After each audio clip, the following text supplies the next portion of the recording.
Well, still with me in the studio is Tom Burke, who's the chairman of the climate think tank E3G.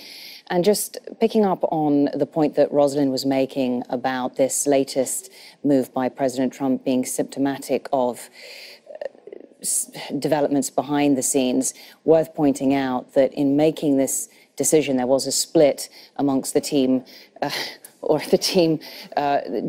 existing division there around between the people surrounding President Donald Trump. But essentially, in making this decision, he has gone against his Secretary of State, his Defense Secretary, and the National Security Advisor. So what are the implications there in terms of, to you, in terms of national security and geopolitics? Well, that makes me much more worried about the future of geopolitics than it does about the future of the climate.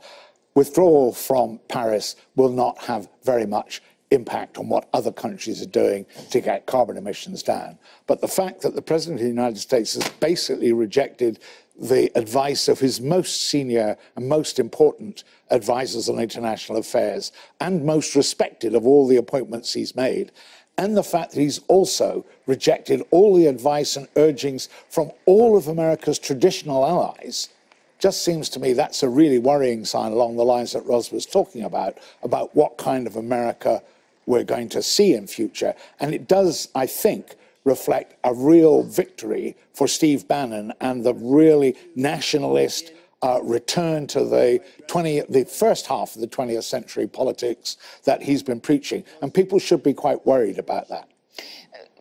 I think there is consensus that climate change is one of the biggest challenges facing the world right now. The US is the second largest carbon polluter, and its promise to cut emissions made up a very significant portion of the overall agreement. What tangible impact will there be in terms of the strength of this agreement and a domino effect on the behavior of other countries, possibly? I think, frankly, for other countries, it just leaves even more open the opportunity for building the low-carbon economy. It will encourage India, China, a lot of the countries he was complaining about, to just simply get on with taking advantage of the space left in global markets for new technologies. In other words, you have a flourishing industry in solar power in China. If anything, they're going to continue that investment and then branch out into other areas of renewable energy. Yeah, and frankly, they'll be doing it with a lot of American money, private money from America, where sees where the opportunity is.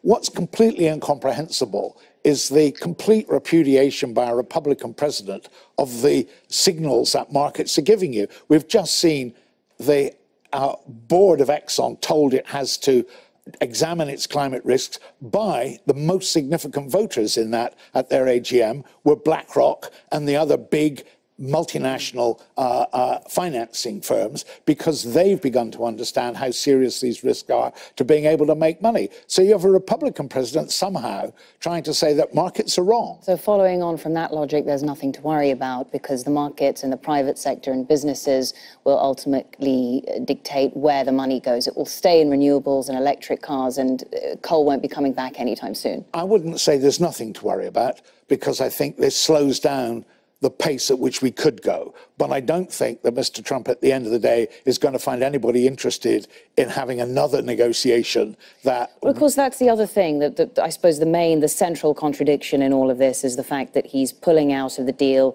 It's a very bad deal. We're withdrawing and reasserting control over our own climate policy, but at the same time, we want to negotiate a better deal with nearly 200 countries. Well, I think that makes sense. That's the kind of thing that might make sense in a reality TV show, but doesn't make any sense in the real world. It assumes that all the other nations weren't doing what they were doing because they had a real national interest in doing it. And so the idea that they're now all about to say, we were wrong all along and you were right, so we'll join in, frankly, that's fantasy land.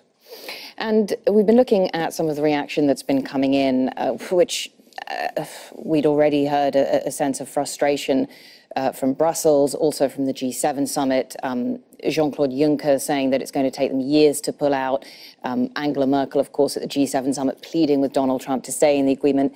And City Mayor is already coming out and saying it's not going to affect anything we do. If anything, it will galvanize us. Do you think that this could, if anything, breathe new life into the Paris Accord rather than weaken it? I think that's exactly right, ma'am. I think that when you get this kind of arbitrary and completely inexplicable intervention. What it tends to do is push other people together, rather like Margaret Thatcher did in British politics.